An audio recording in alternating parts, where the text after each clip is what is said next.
Hello, everyone. Thank you once again for joining. My name is Alan Murgis. I am a consulting reservoir engineer here in Australia and also the founder of CrowdField. It's my pleasure today to welcome back Dr. Daniel J. O'Mara for a follow-up session we had done a few weeks ago. And this one is a follow-up session. It's a little bit more hands-on. We're going to jump into the Geo2Flow software. In fact, the title of the session today is Geo2Flow Demo: Flow Compartments, Saturations, and Permeability. My guest is Dr. Daniel J. O'Mara. I'm not going to read through this screen again. We already know this, and it's going to be in the recording for you to read, obviously, in your own time if you wish. But suffice to say that Dan has a wealth of experience in the industry, and he's the author, the creator of Geo2Flow, which is the software we're going to focus on today. Just, guys, a bit of housekeeping. Please stay muted throughout the session. We have issues with noise if you unmute yourselves. So please just stay with that little microphone icon slashed on your end. And at the end, if you have a question, just raise your hand with the icon and wait for my cue before unmuting yourselves. Otherwise, you can just simply type your question in the chat. The session is being recorded, and you will get an email with the link to the recording in the coming days. Okay, so Dan, let me just allow screen sharing once again. And now you should be able to unmute yourself and share your screen, Dan. Thank you, Alan.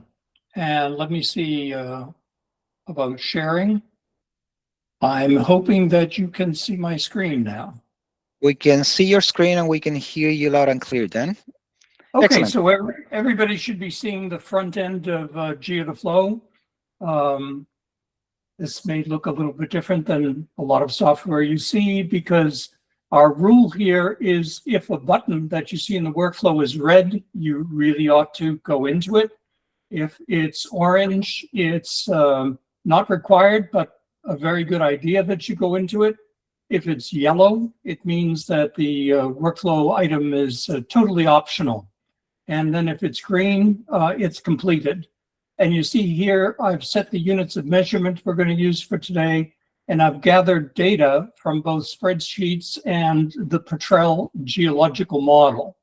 So the first workflow we're going to go into has to do with drainage J functions. So I open that, and it just gives me a little message that says there's one J function that doesn't have an estimated displacement value. Not a big deal. It says we've got 92 curves here, and I'm going to select the curves. So I'll put the plot over here where we can see it. And if I select all the curves, here they are. So this is a data set from a North Sea gas field. And we have 92 J functions, or 92 capillary pressure measurements from the laboratory. Now, let's see, if I just go in here, I can do a little bit of house cleaning. I'll put the minimum value here, 0.01 for J, and then I'll make the points a little bit bigger so you can see them clearly. So this is J versus saturation. Now, for those of you who have struggled with saturation height functions, if you want to look at what height looks like here, or capillary pressure, here's the actual lab data. So you can see it's much more dispersed than what we saw with the J functions. And that should strike you as counterintuitive, because as I mentioned to you the last time, the J function includes the permeability. And here, we put the permeability into J, and it actually makes a much better function, so much better behaved function, as you see here. So when I go to capillary pressure, here's the thing that engineers love to do with capillary pressure plots. They like to color code it by flow zone indicator. And you can see why, because here we have low zone, flow zone indicator graduating up to high. And they think they've discovered something. You know, it's, my gosh, look at this great kind of correlation here with FCI. Must be important. Well, it turns out that J functions already know about FCI. And you see that the whole correlation goes to pieces because the blue is showing up all over the place here. And it's because J functions already know about the square root of K over phi. So when an engineer comes in and just reconfigures perm and porosity to make it FCI, he has added absolutely no more information. So now when a geologist comes in and starts typing the rocks, geologically speaking, that's new data on the table that we can make use of. But FCI, I'd like to underscore here, in case you didn't get the message, FCI is totally and utterly worthless when it comes to J-function analysis. So I hope I've made that clear enough. Now, when I go down here in the list of curves, you can see one of the columns says mode. So when I hit that twice, it comes back and it's saying that, lo and behold, we've got, in this data set here, we've got data that looks like it could be as badly as trimodal. So I'm going to take all the curves off here, and I'm going to put just one of the curves on. And you can see this one looks like it's going to be challenging to fit. Now up here, you can see we have several different models. I have one that I came up with in the 1980s, an error function model, the Skelt-Harrison, the Brooks-Corey, Tomir. There's one out of Martin Blunt's group in Imperial College. And then there's the Benson-Hanley model that hardly ever fits. Now, you'll see in the literature is terribly confusing because they seem to think that Brooks-Corey can only be used for saturation height or for fitting capillary pressure. But if you just substitute J in instead of cap pressure, you have a Brooks-Corey model that applies to J. So I'm going to try to fit this here. It looks like the code, the data might be bimodal. So I'll try fitting with two of the bimodal models, and I'll make the curve fit a little bit brighter here so you can see it. And, you know, for some people, they go, okay, that's a reasonable fit. But in Geo2Flow, we like to get decent fits here. So if I go to trimodal, which is what the pre-screening of Geo2Flow tells me it is, then we capture every little nook and cranny in that curve. Now, since we've done the work here, it turns out I'm going to show you that trimodals and bimodals are very important for relative permeability. That's something the engineers are keen about. So what I'm going to do here is I'm going to save this curve because we've done the work here. So I'll just hit OK, and that fit is now saved. Now I'm going to do two others here. I'm going to select another one. This one looks even worse. So I'll go right for the trimodals right away and not spend any time on the bimodals. Once again, we get a nice fit. So I'm going to save this guy. And then lastly, we'll do just one more here. And so we've got another cranky curve here. This one's got a couple of bumps in it, clearly. And we get an excellent fit again. By the way, it tells you which is the best fit. And in this case, it's the Skelt-Harrison model. Many years ago, I showed this program to Chris Skelt when he was at Chevron. His model kept on coming up second best. And he accused me of not programming it right. But you can see that oftentimes his model does an excellent job. That's Chris Skelt and Bob Harrison who came up with that model. So let me save this one as well.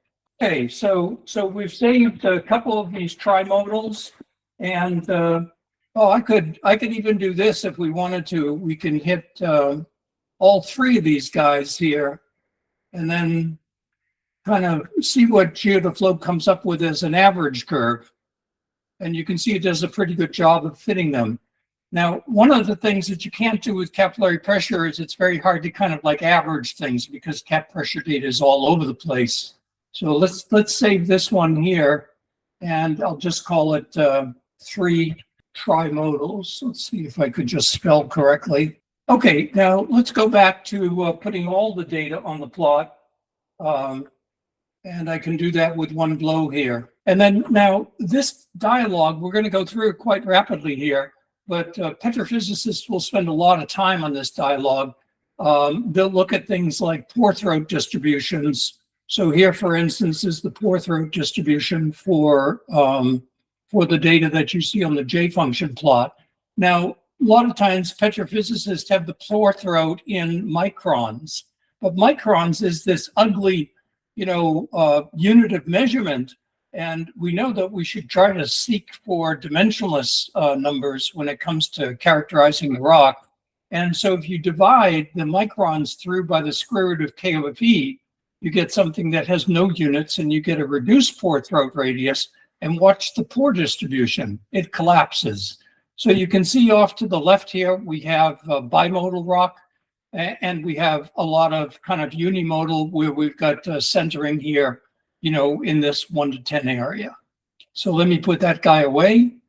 And the next thing is, this is new to people who have seen Geo2Flow over the years. What I'm showing here is new.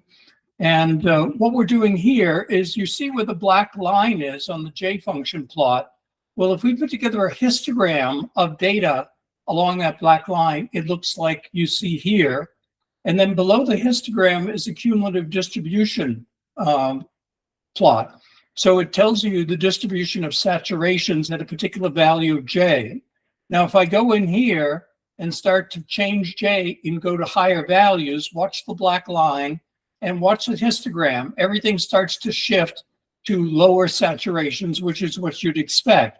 But it's incredibly well behaved. And in fact, if you have doubts about your Archie interpretation, we have statistics here that can generate synthetic saturation logs without a resistivity, if you can believe it. And in fact, we've collected these statistics for many fields across the world. So this is quite useful, especially if you're in a pay that it's very difficult to distinguish between the water saturation and the oil. Okay, now also on this, we also will report back to you what the displacement values are. That's the hump on the curve here. That's the value of J you have to overcome in order to get any non-wetting phase into the rock. It determines the oil-water contact, or in this reservoir, it's a gas reservoir, the gas-water contact. And you can see here, it's like the P50 is about 0.087, so roughly around 0.1 is the average here for the entry pressure. Now, if we go back to Perm data, here, for instance, what you're seeing now is the Perm data for porosity and perms that are on the 92 curves that are on the plot. Okay, so we have boatloads of information here that you can deduce, but I won't spend any time on that. Now, a lot of people are in a hurry, so they need to have the model done by, say, Thursday. So if you're in a hurry, you can go in here and you say, I'm going to fit, say, 5 curves to this data set here. And most of the data is unimodal. So if I try the O'Mara and Skelterrison models for unimodal curves, then you can see here that we've got nice fits, and the fits are cyan colored, and they almost encompass all of the data because I've left out the top 5% and the bottom 5%. Now, if I crank this down to say like 2% and refit the data, you'll notice it captures more of the outliers now.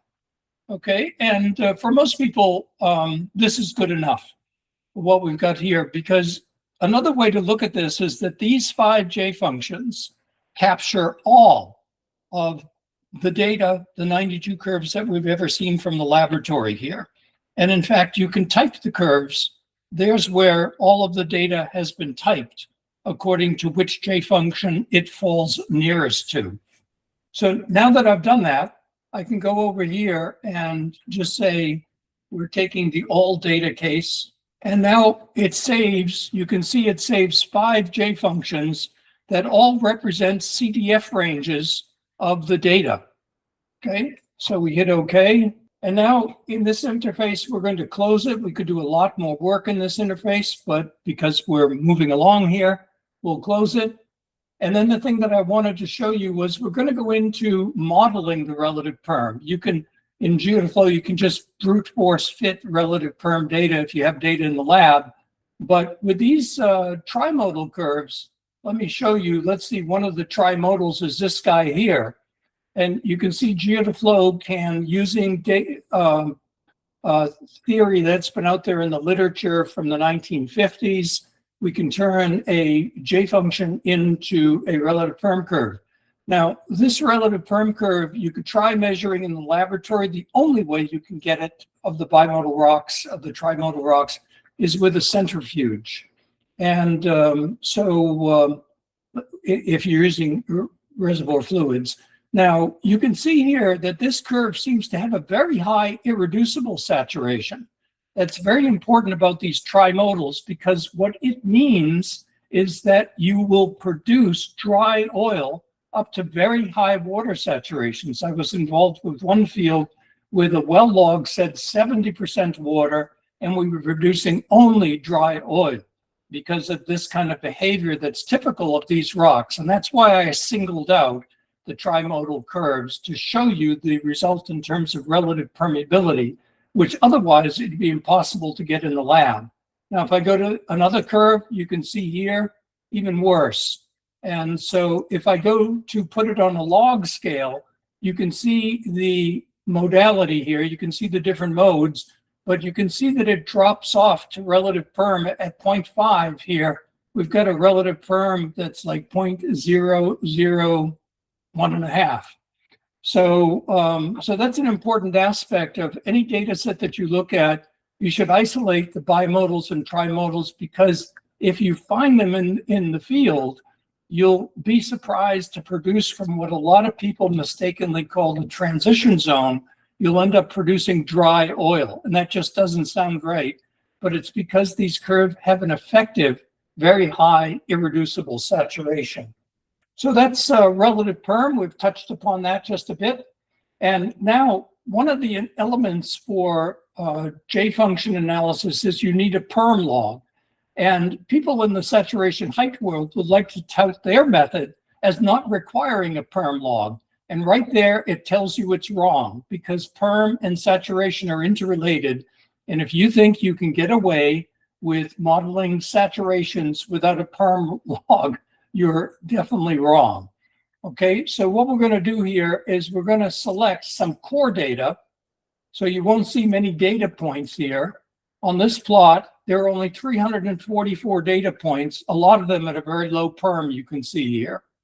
So this is, let me just make this a little bit bigger so you can see it. So there's your data. And if I knew nothing else, the black curve is the best fit of that data. Okay. So let's go in here and let's subset the data by porosity bins. Let's take 5 bins here, and let's save the bins. And then I'll call it imaginatively 5 bins. And we close that dialog. I can select those 5 bins here. And then you can see I can look at this data in bins. So there's your different 5 porosity bins. And in each one of those bins, I can describe the error around the fitted curve by CDFs, where on the x-axis here, we have the measured data, the actual core data, divided by the calculated, which is the black curve there. And you can see the data centering around 1, which is totally on the black curve, but you can see it's even below 0.1, which means I'm a factor of 10 below the curve, or a 10, which is a factor of 10 above the curve. Now here, I've just assumed that I don't know anything about the geological model. But if I look here by zone, and zone is something engineers should know that is in every Petrel model, so it would be a shame not to look at zone. And if you look at zone here, we can see that we have a different correlation. Here's a lousy zone. So this is like a completely, cemented up zone. Here's correlation here in one particular zone, another zone, and so forth. And this is the total correlation for all the data. So I've basically now got correlations as a function of zone. And for every one of those correlations, I know how much noise there is around the black curve. So I can create a cloud transform to create a perm log. So let's first of all go and save the fits here. So in one blow, I save all of the correlations and all of the CDFs. And then we're going to create a perm log by selecting a porosity. And now I want the porosity that's out there in the field for all of the wells. So this has a lot of data points. And then I'm going to create the perm log using this correlation. And it's been created. So now I'm going to go look at what that perm log looks like on a poro-perm cross plot. And here it is, kind of messy. And that's just life in the poro-perm lane. Now, I mentioned in my lecture that it's very important for engineers to look at the arithmetic perm, not the geometric.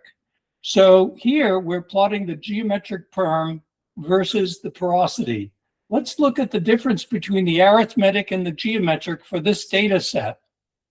And here's the way to interpret this. And this is a gas field, when the permeability is 0.1, you can see here that the engineer doesn't want 0.1. He wants something maybe up as high as 1. So you can see quite a discrepancy here between the arithmetic average and the geometric average. So in any case, this shows us how to get the perm log created. And, you know, you should always estimate your perm log. Somebody on the team is going to do it before you go to simulation. The key is to do it early rather than leave it for after you've done your saturation modeling, which is just dumb because it has a big play in saturation modeling. So I'm going to close this dialog. And you can see the next two guys are green because I've already brought in the gas properties. So I'll just show you what we did. We've got a gas here where the gas gravity is 0.61. The temperature of the reservoir is 115. Western Europe, and so they like to use bar rather than the classic PSI. I could change that, but not important. So that's your gas properties for this field, and here are the water properties. In this case here, we've got a very saline reservoir. We've got practically the maximum amount of salinity out here. So I'll close that. So now we've got all the ingredients to create J as a function of SW, but in log space, because we have a porosity log, a water saturation log, which the client gave us, and then we have a perm log that the client gave us, by the way, and then we have our own. And then we have the fluid properties, so we can get the delta rho and get the capillary pressure.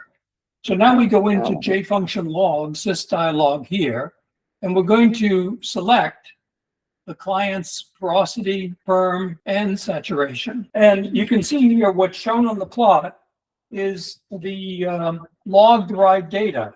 So every data point on this plot, if I circle this data, all these data are made up of a log measurement of porosity, perm, and water saturation. In order to calculate the capillary pressure, we have the density difference between the fluids. And this assumes, this came up with a very low free water of 3387. Okay, it basically pegs it to the lowest elevation in the data set as a starting point for your free water. Okay, now let's see, I just want to go back to, I can sort this plot here. Let me make the plot a bit bigger and let me make the data points bigger. And I can sort it by, say, fault block. And you can see here the different color codings. There's 3 different fault blocks in this model that have well control. It looks like there's some kind of pattern going on here. The green block seems to be different than the other 2. Okay, I can also sort it by zone. If you like, I can do it by, another one that's interesting is K-layer, because K-layers come out of Petrel. So you can see trends there, K-layer, here's elevation. Okay, so I'll go back to well name. And the next thing I'm going to do here is, let's see, for those of you who do saturation height, I'm very sorry because you can see here we've got J-like shapes when I plot this. But if we just change this axis here to height above free water, then this is the mess that you must deal with if this is what you want to deal with height above free water. Now, if you followed on LinkedIn, it's the work of Steve Cuddy. Steve Cuddy says that this gets a lot better with bulk volume water. So here we are. I'm going to change the x-axis from water saturation to bulk volume. And you go, okay, is this better? Because remember what we started with. What we started with reminded us of what we've seen in the laboratory. And so whether you're using bulk water or water, if you're plotting with height, you're really doing an incredibly bad job. So let's see. Let me put in now. I'm going to follow my red buttons. I'm going to put up my drainage curve. And if you remember, we fit 5 curves. So now on the plot, we have 5 curves from the laboratory. And we can see discrepancies with the data here. And that's because we haven't done any work. We haven't tried to figure out what the free water is. Now, Geo2Flow has this handy little way of estimating the free water. So I can hit the estimate button here. And Vicky tells me I need to make the size of the curves bigger so you can see them. Okay, so I hit estimate. And, you know, if I take a look here at the different estimates, here's a probability distribution of the estimates color-coded by the wells, the different colors of the wells. And you can see here that this red well seems to be quite different in terms of the estimated free waters from the other 2 wells. Now, the other 2 wells, it looks like the free waters here, the peaks in the probability distribution, there are 2 peaks, and you've got green and blue in both peaks, which is a bit confusing. But clearly this peak here, which is down under 3,000 meters, that this one here is clearly the red well. So I'm going to put this guy away, and I'm going to go into filtering here, and I'm going to filter off the other 2 wells and just get to the red well. And let's see, if I go with the red well, let's see, I'm going to hit estimate here and see what happens. Ta-da, it didn't look like it changed very much. And what I'm going to do is go to the axis settings and put a minimum value of J of -1 and a maximum value of, say, 5. And we can see something a little bit more pronounced there. And one of the things, if you're reporting a free water to your management, you probably don't want to hang your whole story on the lowest perms in the data set. So I'm going to color code by perm. And you can see we have a bunch of very low permeabilities here, which are causing the J values to be very close to 0, irrespective of what I set the free water to. So I can go into filters here. And just to keep me honest, Vicky is looking at a script and making sure I do what is on the script. So if I go here and put a 0.1 as my filter, you can see it kind of cleans up the plot right away. Now, let's see. Let's set the free water. Did a little playing with this last night. 3086. And you can see what I've done here is I've made the free water a bit deeper in order to get the J values here into the J functions from the laboratory. But you'll notice down here, some of this crappier rock, the low permeability rock, is sitting below the free water. Now that does happen. It's residual gas or residual oil. So this means that the reservoir in geologic time has seen the aquifer encroach from the bottom and leave behind a residual saturation. Now, if these values here were like over at 20% water, it would not be a residual. But when the values are between 0.7 and 1 for the water saturation, that translates to 0 to 0.3 for the residual gas saturation. And that's right in line with what we know of residuals. And now we're not going to model this because this is unrecoverable gas unless you're doing like a EOR for like an oil type reservoir that has a residual oil in it. But we can see that we've got a current free water here that takes all the data and makes it fit inside the J functions quite nicely from the laboratory. So having done this work here, pressure plot. So Vicky's telling me, put up the pressure plot. And so here's the pressure data here.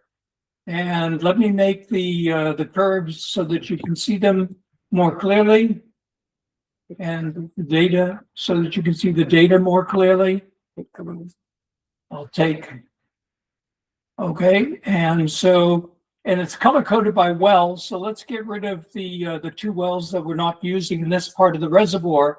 And the way to interpret this is this blue line is the water curve.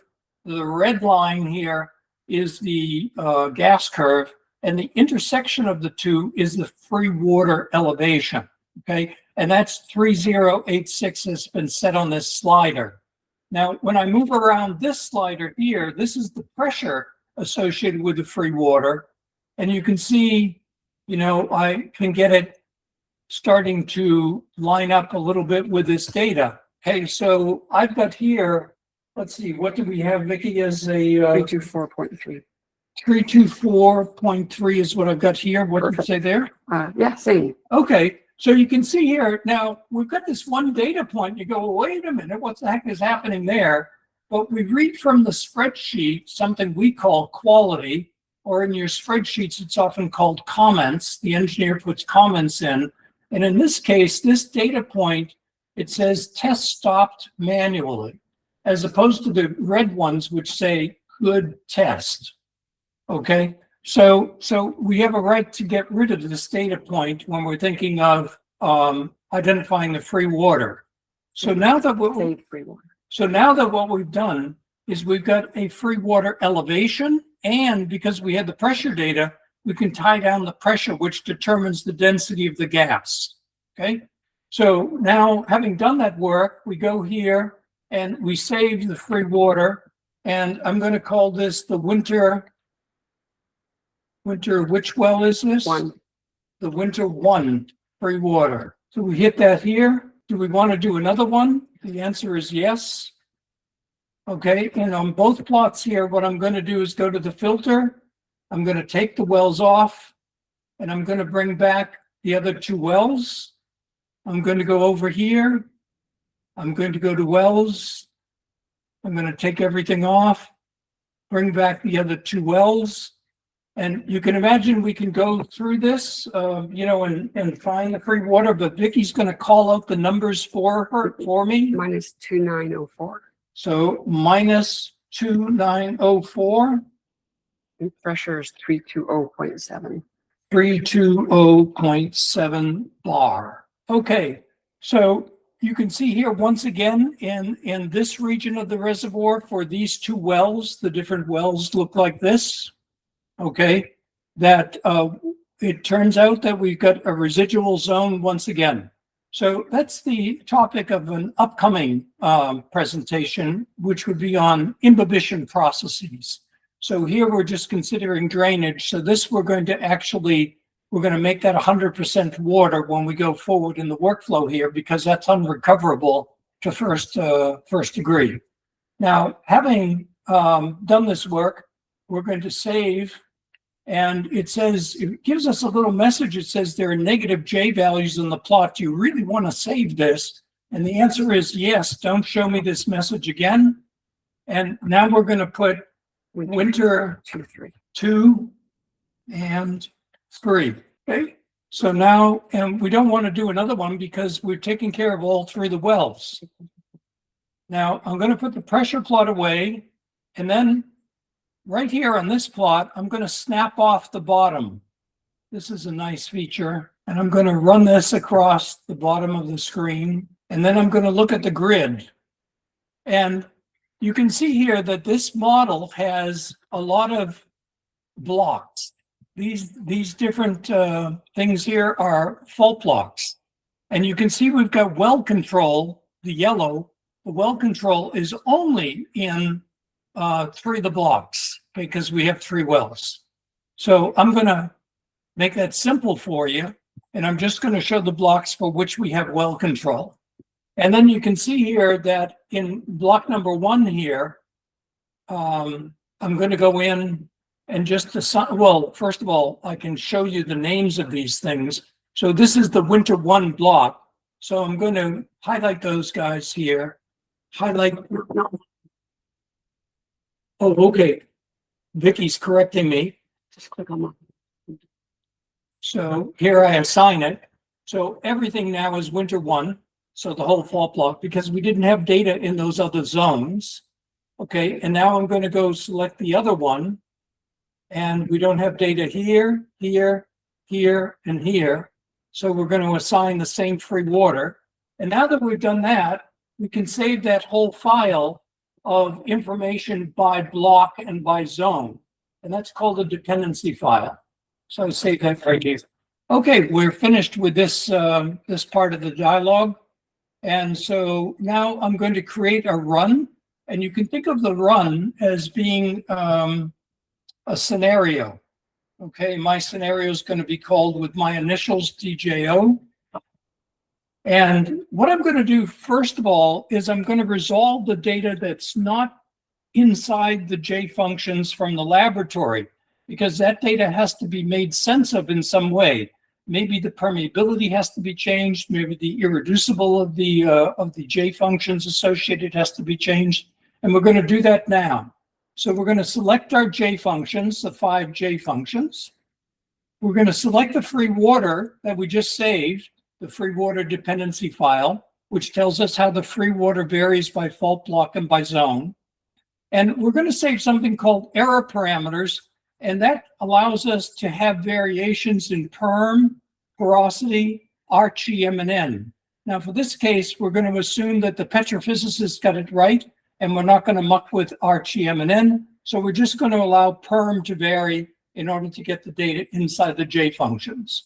So we set that up. We hit the word calculate here, and it says inspect the results. So here we are. So here's our data before we did any work on it.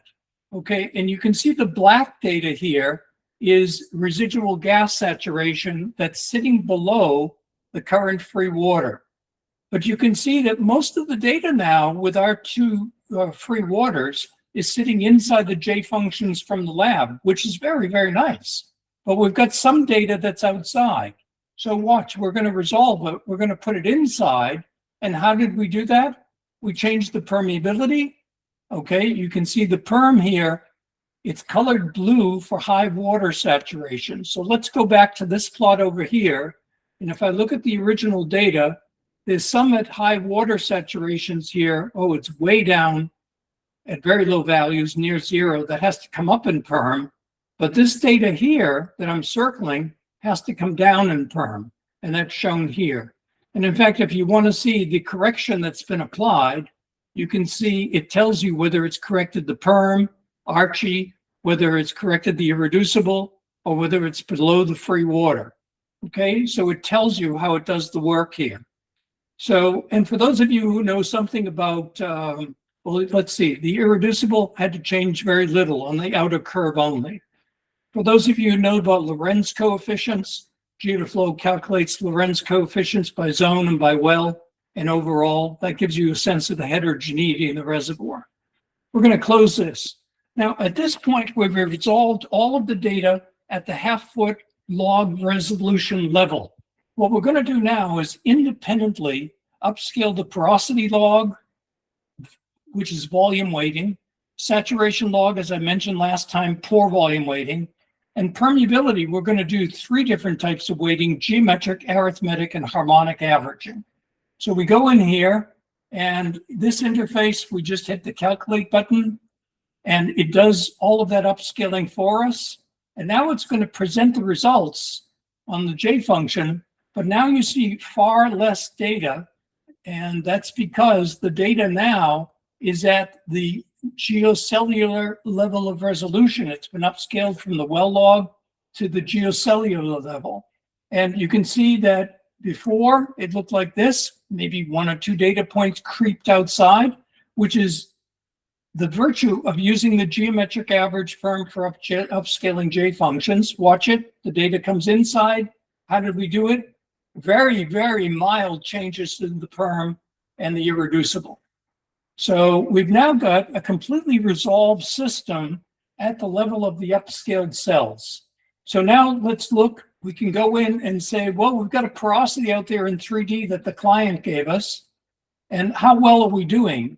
The black line is the 45-degree curve. So if all data is on that line, we've got a perfect match of the porosity. You can see we've got 1 lousy porosity data point that's kind of significantly off. And we just report that and we'll correct it. but all of the data is above the blue and below the red curve here. So we'll just save that. That's the gross porosity. And then the next thing we do is we're going to look at the geometric average perm. Okay, so this is the geometric average where everything sits between the blue and the red. So we parameterize all the data as fitting between the blue and the red curve, with the average being the black curve. Now, once again, I can go in here and I can look at this by zone, and we can look at the geometric average perm as a function of porosity correlations by zone with upscaled cells. We're at the cellular resolution we want to be at with the geological model. Save that. And then in this case, it's a pretty homogeneous reservoir. So the difference between the harmonic and arithmetic averages is pretty slight. So I'll just save those. And now we get to the final step in the standalone workflow here. And this is to look at the J functions and to look at the data inside the J functions. There you go. Okay, and we can look at it as a function of zone. So here are the various zones that have water saturation data, and there are the J functions that apply in those zones. Okay, so at this point, we've got correlations that tell us, here's how we get the porosity out there in 3D. Here's how we get the geometric average perm as a function of porosity and zone. Here's how we get the arithmetic and harmonic averages from the geometric as a function of zone. And here's how we get the water saturation as a function of our 5 laboratory generated J functions. Okay, so now we're going to go into Petrel. We're going to put this away. And what we do in Petrel, we've already done this calculation for you, is in Petrel we go to processes down here. And under processes, we'll see Geo2Flow, and it says run 3D calculation. So I come up here, here's my run, the DJO run, my initials. And it says it's going to run on 15 threads on my laptop. And if I click run, we're going to see the results I'm about to show you. So I'm going to show you the results. Here's the water saturation that came out. You can see the 3 wells here. Okay, now Vicky's guiding me. And so another thing that we do is we show you what J looks like for the 3D cells in the model. So you might have 1 million cells in your model. We're going to plot J as a function of the upscaled water saturation for the cells. And if all is going right, you should see the same kind of patterns in the 3D model that we saw in the well data. And indeed we do. And the color coding here is by J facies, which are the 5 J functions that we had in our core data. Okay, Geo2Flow puts out a residual gas saturation as a function of the initial, and that means that your endpoints of your relative permeability curves must change as the initial saturation changes. Most engineers miss out on that. They don't get it right. Here's the vertical perm versus the horizontal versus the geometric average. And here is the arithmetic average perm, where you can see in some cells, the difference is more than a factor of 10 to get to the arithmetic average. It's kind of an optical illusion because you see a lot of data here, but out of like 1 million cells, there's actually not that many data points. And here's the cross plot of porosity and permeability for the geometric average perm in the model. Okay, so now, one of the things I mentioned to you last time is we have this nice toolbox in Geo2Flow. I'm going to open up the Geo2Flow toolbox, and we're going to test this model, and we're going to compare the water saturation at the wells, the only place we can compare the upscaled saturation versus what we put out there in 3D to see how we're doing. And we do that here. And instead of seeing the mess that you saw last time, we see a beautiful plot.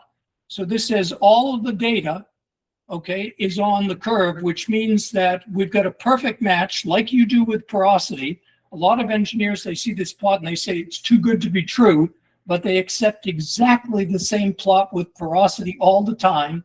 And the reason that they get used to sloppy water saturation plots is because they use saturation height functions, which are terribly sloppy. So here, this is the complete workflow in Geo2Flow in about a half an hour. Okay, now I'm an engineer, so I don't know how many people on the call are engineers, but Geo2Flow will actually, one of our little items here is we will bring in the well logs and actually create a well log section for you, because I can never remember how to put up a well log section in Petrel.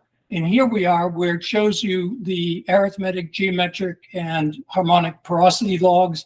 It shows you the original saturation and the saturation that we calculated, both at the block and the log resolution level. And that gets you started as an engineer on your well section window, and you can add plenty more to it as you go. So this is the presentation. I now turn it over to Alan, and feel free to ask questions. Thanks, Dan. Wow, that was an impressive job in fitting in a short 40 minutes or so the full workflow, man. Thank you for that. Yeah. I actually want to start myself with a question, but people, please raise your hand if you want to grab the mic and ask a question yourselves. Dan, I'm going to ask with a question on the J fasces. So you did show at the end the result on the Petrel, on the full grid. The data aligns to what you would have expected based on those 5 curves you fitted through the band. And when you color coded by J fasces, things align to each individual curve. So obviously Yes. that presumes that each of the 5 curves are used to populate in the 3D grid 1 curve per J fasces. But the question that I still have that in the back of my mind from the previous session is, how do you actually populate in the 3D area J fasces? Okay, so think of it this way. If you remember, we've got the J functions and we've got data from the logs that are inside the J functions, and we've regularized it so that all the data is inside. So you could imagine that you could have a variable that just says, which J function am I on? If I'm on the outer one, I'm at a 0. If I'm on the inner one, I'm at a 1. So I've just shown you how to parameterize all of that data that sits inside the J functions. Remember, we've regularized it to always be inside. So I now have a geostatistical variable between 0 and 1.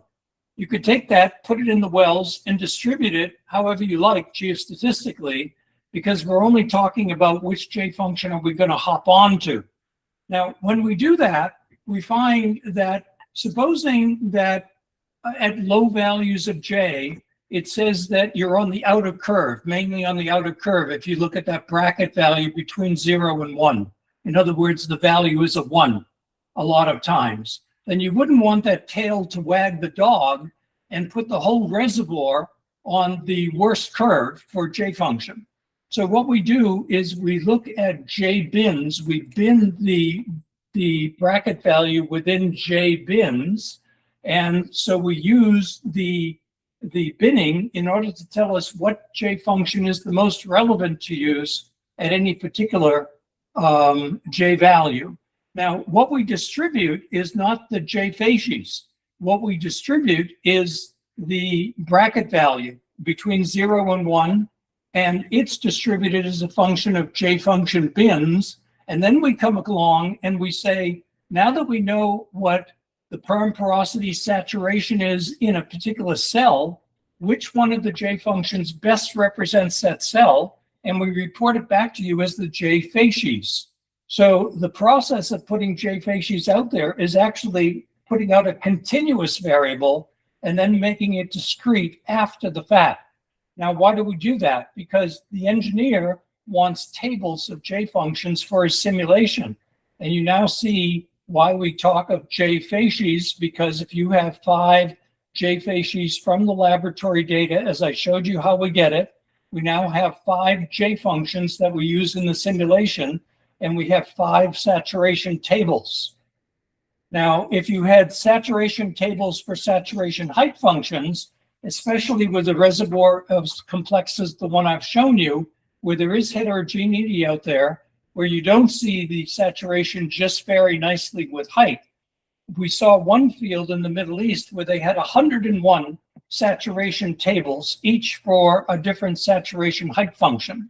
Because when you're doing saturation height functions, you constantly reinvent J functions, because you go, oh, wait a minute, I can't get this function to fit because the perm has changed. So therefore, I have to have a different function for a different perm, or I have to have all my parameters depend upon the perm.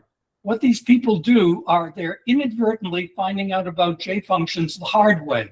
If they just knew about dimensional analysis and the Buckingham pi theorem to begin with, they wouldn't have to do that work. But it's like they're coming like Balboa finding the Pacific Ocean. They show up and they say, wow, we find out that the perm is important. Can you imagine that? And then they have to have 101 different saturation functions as a function of perm. Drives me crazy that they do something that stupid, but that's the rule in the industry.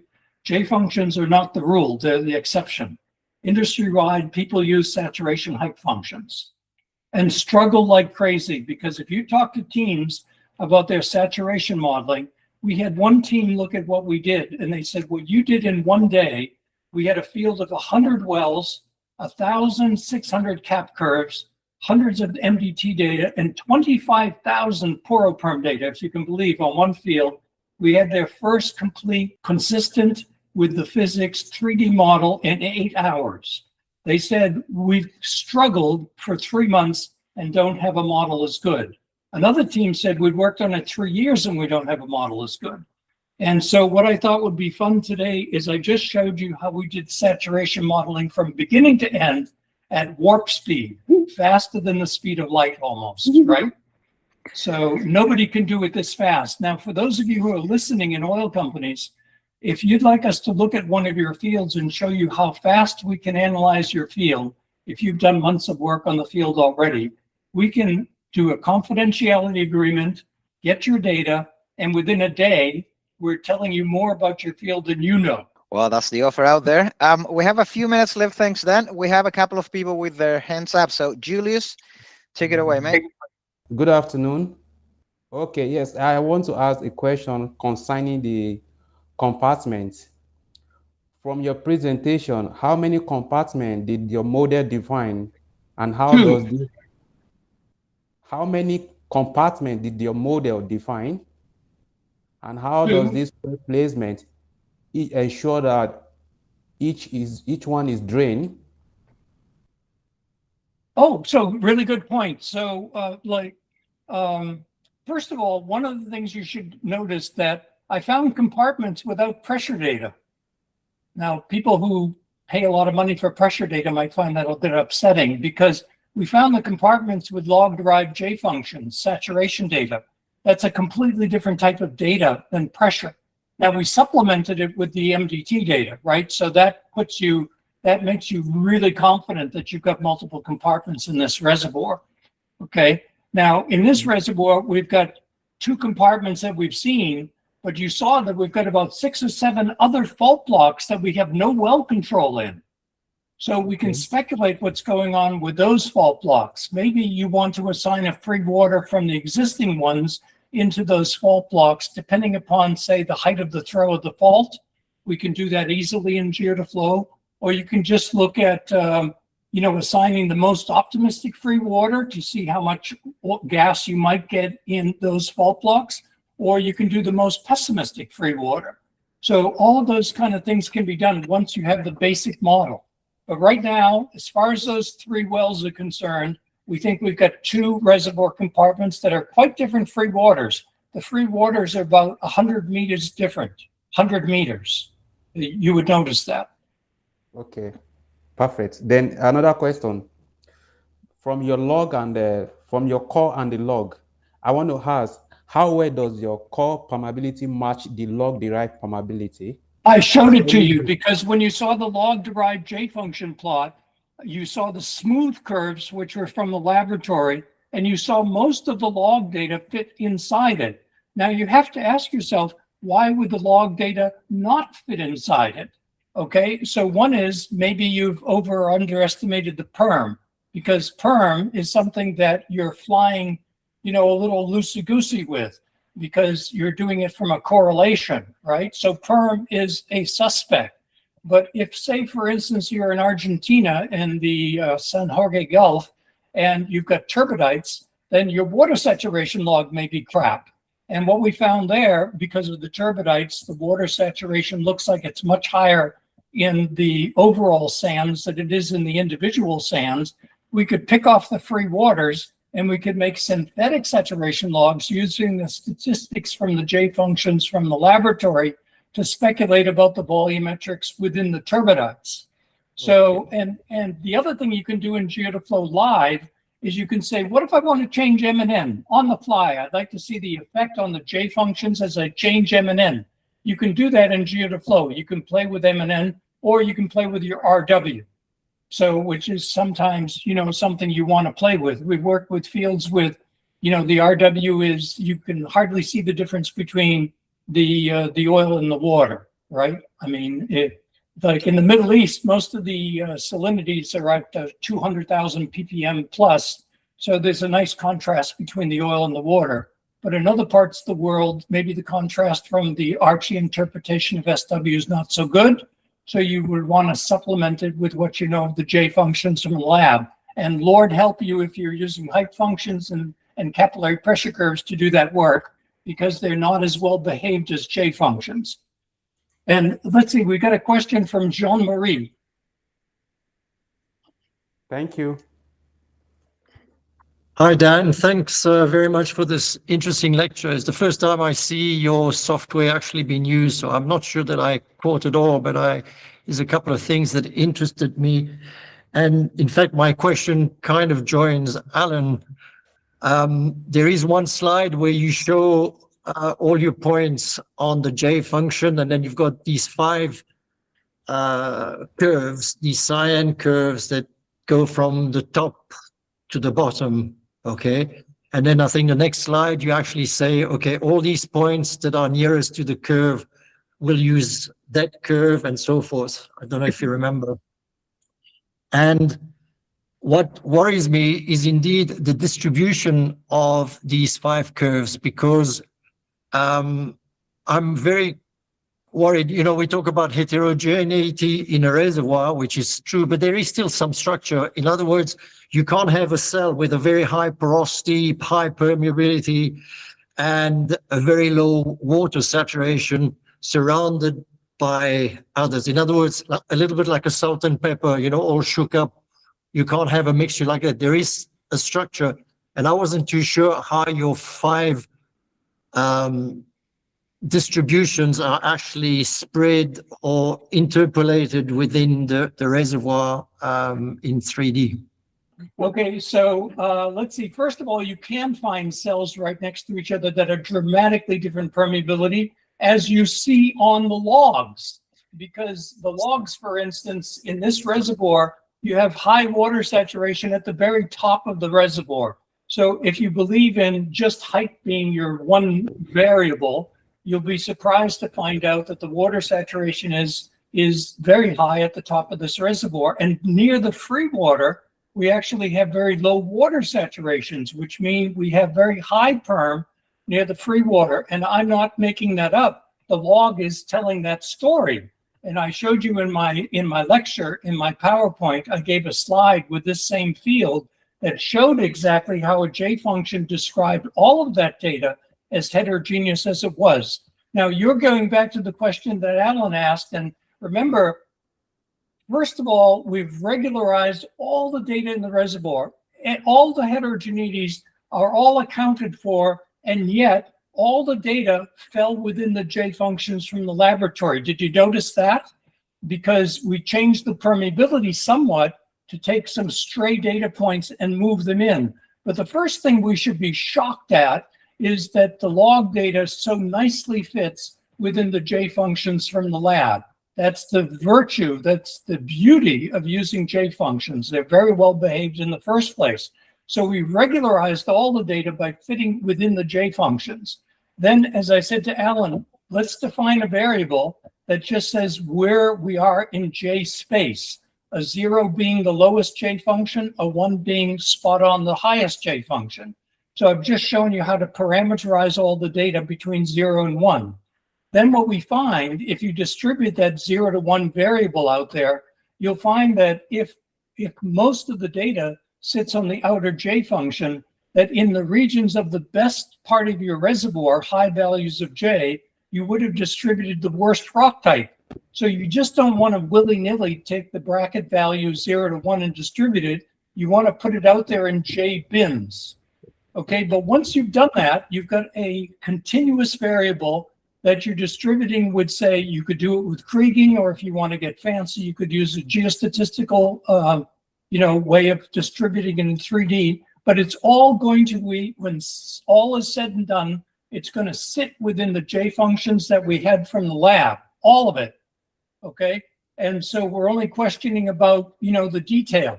And once we get the continuous variable, we'll ask the question, which J function is nearest to the saturation we put in the cell, given the J value of the cell. And by nearest, we look at the standard deviation in errors in Perm and irreducible, or maybe Archie M and N if you've allowed them to vary.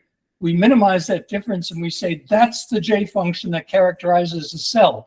Now, because you're an engineer, I'll mention one other thing. Another source of control that you have on the calculation of saturation in a cell, you say which saturation table I'm using, that's which J function. You can actually put as a 3D variable the irreducible saturation, which in this case we didn't change very much. But remember, I told you that in Eclipse and Intersect and T-Navigator, you can now use a J-Perm, which is other than Kx, Ky, Kz that the engineer has been traditionally stuck with J functions. And we feed you the J permeability, which is the geometric average perm that ensures that the saturation of that cell is going to be spot on the J function using that perm with the porosity in the cell and the height above the free water and the density differences between the fluids at that cell level. Does that answer where we're going? I mean, if you feel like you've drunk from a fire hose today, don't be surprised. There's a lot coming at you here. But what I wanted to show is that when teams take months and months to do their work, when we get a model in from somebody, we've got the total interpretation within 8 hours.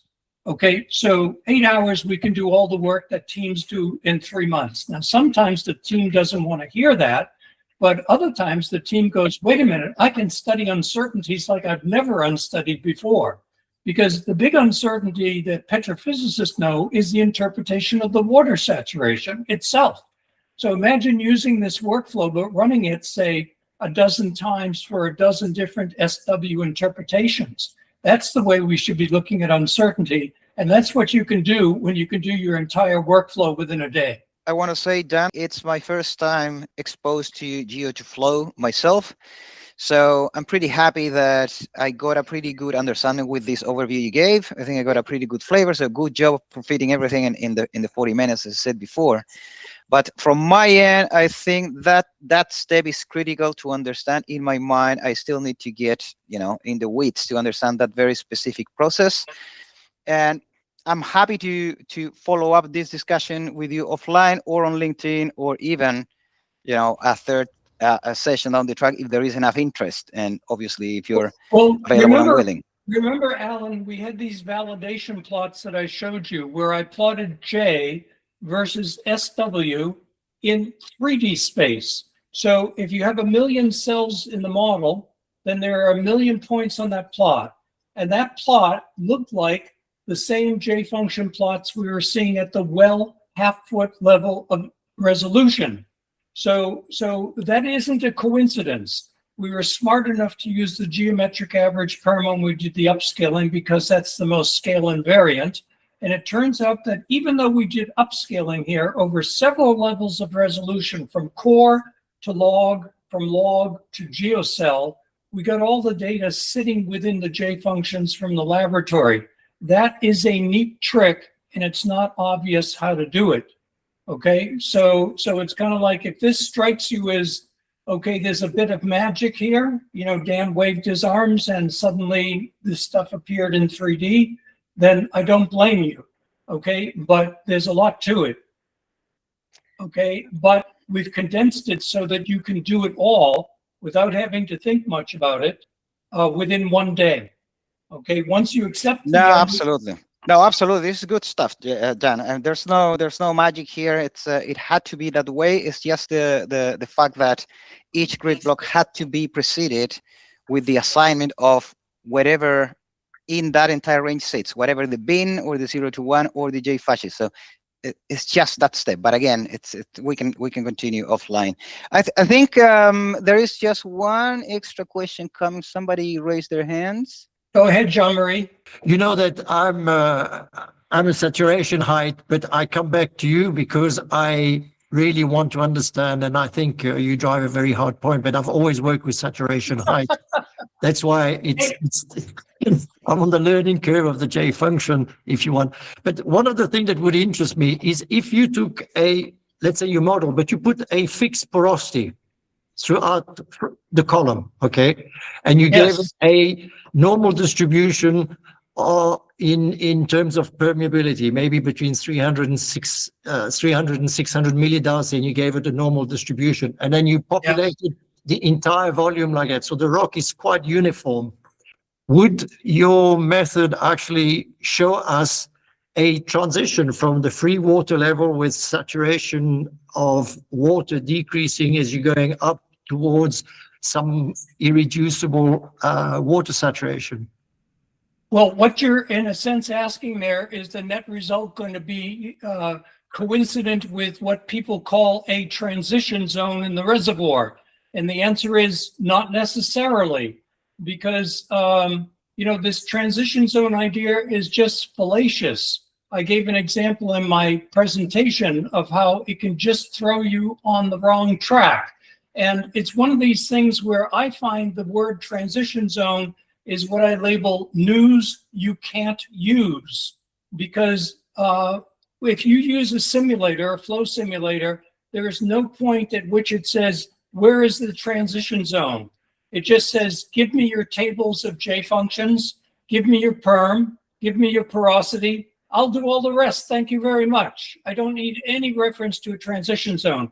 Now, one of the things I want to congratulate you on is people may not know this about Jean-Marie, but his profile on LinkedIn says the word retired. Okay, so for a person who's in retirement, who says, I'm willing to countenance a completely different way of modeling saturations, that's impressive, because human nature says that when you're confronted with something brand new like this, you will find every reason in the world to rebut it. You will say, there's no way I'm going to accept this. But you see, Jean-Marie is actually open-minded. That is the exception to the rule. What you're going to find, say, Julius, as a young reservoir engineer, he's going to find that when he joins a company, the old guys got it wrong. And he's going to be in the unenviable position of trying to convince the old guys that there's a better way to do saturation height modeling. I take my hat off to you for doing that, Julius. If you can do it, I'm really impressed, because the natural thing for people who are older is to say, this is all bullshit. I don't believe it. They're going to rebel against it. They're going to go back to doing the saturation height modeling they've been doing for a 30 or 40-year career. It's very rare that somebody like Jean-Marie is open even to the argument that there's a better way to do it. So thank you very much, Jean-Marie. Well, thank you. And thanks very much for the presentation. And thanks, Alan, as well. And, I've known about the J function, but as you can imagine, in my career, we've had loads and loads and loads of arguments about capillary pressure, saturation height. In fact, Jean-Marie, there was one guy at Exxon who, paraphrasing Captain Kirk of Star Trek, he said, Dan has taken J functions where no man has gone before. I want to thank everyone for tuning in. Thank you very much, Dan, for joining us for the third time. Two repeats on the first session and a follow-up today. Fantastic. Great walkthrough on the Geo2Flow workflow. Thank you very much. So one of the things you can look forward to is maybe in a couple of months, Alan and I will collaborate on another one on imbibition, because for people who are interested in residual oil or residual gas zones, Geo2Flow is now modeling them. I'll liaise with you offline. Thank you very much. Thanks, guys. Thanks again. Bye-bye. Cheers. Bye.